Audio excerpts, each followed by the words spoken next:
Oh my god. What have I just seen? From losing 3-2 in the 99th minute to winning 4-3. No team has ever been winning that late in the game and ended up losing it, like Man U have done today. But all the due respect has to go to Mr. Cole Palmer. This guy is unbelievable. Without him, I don't even know where we'd be this season. I mean, remove him from the game today, this would have been a disaster. I would have been coming on here and ranting, talking about this game and how it was a complete disaster, but it's all because of him that we've rescued the 3 points. He gets his hat-trick, and happy days. We are now back in the top half, 10th in the table, 2 points behind West Ham, not even 3, with 2 games in hand over West Ham, and we are now just 5 points behind United with a game in hand. So, as I've said in the preview, Burnley was a supposed win, but we drew that game. Now, if this game, which wasn't a supposed win, ended up being a win, I'd like to think things have been compensated. Nothing happened last Saturday. We're back to normal. We are in the top 7 race. Let's go. This is the statement I was talking about in the preview. We had to win this game, and we have done. So now let's get into the game, guys. Let's talk about it. And before we do, if you're new around here, do subscribe to the channel and drop a like on this video. Now, talking about the game, the lineups were nothing extraordinary, exactly what I expected, but Mudryk starting was unexpected for me because I don't think he had a good game against Burnley, nor did he do much today. But it's not about the lineup really, it's all about Cole Palmer today. So the game starts off, it's a good start, Gusto with a cross, Gallagher scores 1-0, this is brilliant. And then in the 19th minute, Cucurella goes down, Anthony fouls him. Both of the penalties, personally, I don't think they were penalties if I'm being completely honest. But who am I to complain? We got lucky, we got those penalties, Palmer slots it in, shushes the Man U fans. And we are like, this is over, 2-0, it's done. But once again, Chelsea have to make it difficult. We can't win it easily. Badiashile and Disasi cannot start the next game. I don't care if Levi Colwill is playing with one toe. Bring him in, bring Thiago Silva in. It's nonsense that Thiago Silva's wife tweeted out something so he's been benched. It's nonsense. Badiashile and Disasi cannot play. Because Caicedo, it is Caicedo's fault as well, to be honest. But then Badiashile, no awareness. Garnacho's through one-on-one. Of course he's going to score. And then a few minutes later, the cross comes in. Bruno Fernandes heads it in. It's 2-2. And then we're like, this is Burnley all over again. We take a lead and we lose it. This is what we've been doing all season. And honestly, if I'm being honest, some doubts have to be put on Petrovic. You know, like, he stopped saving much, if I'm being honest, in the last few games. So I wonder what's going on with him. We go into half-time. We come out for the second half. We are doing most of the attacking, if we're being honest. We are dominating them. But then it's another cross from Anthony. No one's marking Garnacho. It goes over Badiashile. This is why I said he can't start. Disasi fine. Badiashile, no. He has no awareness what's behind him.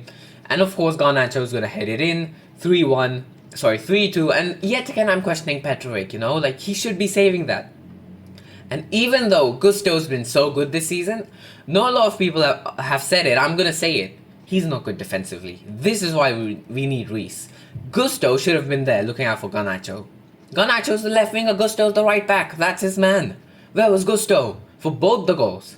So that's why, no, first one it's Caicedo mistake, but the second one, Gusto should have been there. He hasn't been great defensively, if I'm being honest, this season. So that's one aspect of his game he has to improve. But then Madueke off the bench, you know, gets some pace into the attack, makes a run, Dalot fouls him into the box. It's a penalty.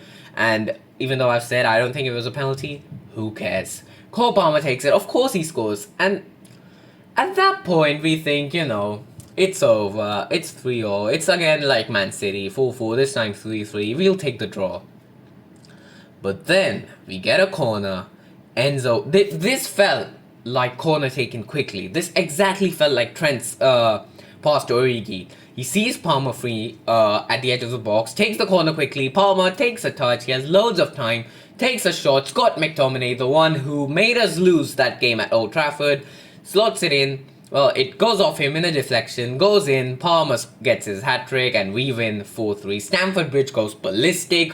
Finally, after so many months, the crowd are actually perfect. There's a vibe in the stadium. There's an atmosphere. Pochettino is going crazy. This is it, guys. This game should be our springboard to now complete the season on a high. We have to end the season on a high now. This game had it all. This game had the performance, the match-winning moments. Pochettino was on it. The crowd was on it. This was such an important game. I cannot overstate the importance of this game. This game has the potential of changing the end of our season. Because we are 10th right now. At the weekend, it's Wolves versus West Ham. Someone's going to drop points there. And it's Brighton, Arsenal. Brighton are probably going to drop points there. We could leapfrog all of these teams. We could end this match week in 8th. And I swear, if we don't beat Sheffield... I know I said this for Burnley as well, but come on. It's Sheffield. Surely we beat Sheffield. Surely. So now, getting into the details of the game. Conor Gallagher with the first goal was great. Palmer with the penalty was great. But then we've got to stop these mistakes. Caicedo with yet another mistake, and they ended up capitalizing on it. I already said it, I've said it many times. 80 million for Caicedo itself, I was like, it's not worth it. Are we crazy? What are we doing? And then we go out and pay 115 million for Caicedo. This guy's not worth it, man. I've already said it so many times. If he was signed for the kind of price Kante was brought in for, and look at what Kante did, if he isn't doing anywhere near that, but if he was even brought for that price, I would have been, alright, good signing. Even if he was brought for up to 60 million, I would have been like, okay, this is a good signing. But almost double that? He ain't worth it. Even Enzo, in my opinion, is not worth 110 million. We bought this guy just off a World Cup.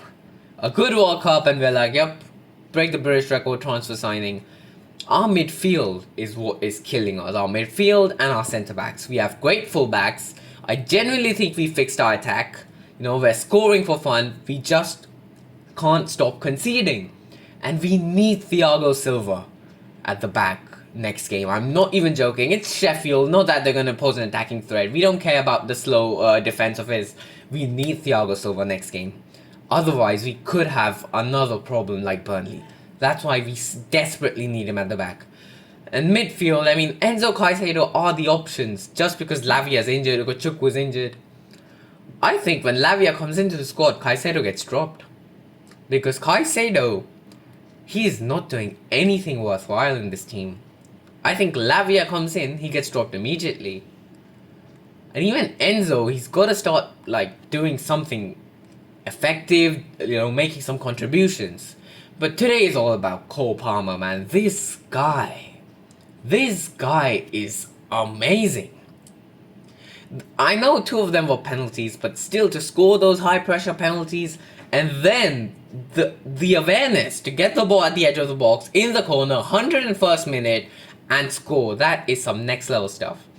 And I have to give credit to Pochettino today for a substitution of Madueke. He won the penalty, and then after Palmer equalized, he called Palmer over. This has been reported in the interviews afterwards from both Palmer and Pochettino. Pochettino went to Palmer. He's like, Cole, you have to believe. We have 2 minutes left. Football is all about belief. We can do this. And then he scored, and we saw how Pochettino went ballistic. Palmer went celebrating. Stamford Bridge was rocking. Today was just an amazing day, guys. Yeah, good job to Cucurella as well for earning that penalty. Jackson had another quiet game. His streak after AFCON has ended. He slowed down a bit now. I think Sheffield is the perfect game for him to get a goal and slightly get that confidence back up. He needs that. Because, yeah, Jackson hasn't been doing anything. And speaking of Mudryk, start Sterling next game. Because I'd rather take a guy who's, missing chances but trying than Mudryk. Mudryk just... he doesn't do anything on the pitch sometimes. He just doesn't do anything, That's the problem with Mudryk sometimes. Like today, he didn't do much. But there's not much complaining that's going to happen on my part. We won the game, that's all I wanted. And now, I have to talk about one thing which no one else is talking about enough, in my opinion. Look at this, guys. Cole Palmer is second in the Golden Boot race. He's 2 goals behind Haaland. And Haaland hasn't scored in God knows how many months. I swear, if he wins the Golden Boot, that is going to be some crazy stuff. He's going to be the first guy for Chelsea since, I think, Anelka or Drogba to win the Golden Boot. I don't want to pressurize him, don't want to hype this up, but if that happens, it's going to be crazy. If this guy does not win the Young Player of the Year award, it's criminal. I'm not even joking. It's criminal if this guy doesn't win the Young Player of the Year award. He absolutely has to, and he deserves it. And I want to end this on one note. I want to talk to the Man U admin, because after this weekend, when Mason Mount scored, the Man U admin posted, I talked about this in the Burnley game or the Man U preview, one of the two. The Man U admin posted the coldest man in West London and put Mason Mount's picture on it. Well, who's the coldest man in West London today, huh? It's not Mason Mount. That's what I can tell you. And Mason Mount did not have a good reception, especially with the fight with Enzo. You know what? You deserve it, Mason. You deserve it. The way you left us, all the respect Chelsea fans gave you. You were an academy graduate. We gave you a chance in the transfer ban. You won us the Champions League. And then to leave like that, you deserve it. That's the note I'm going to end this video on, guys. If you enjoyed, do leave a like and subscribe to the channel. We're trying to get to 2,000 subscribers this year. Now, see you for the Sheffield review. Let's hope we win. Have a good day, guys, and goodbye.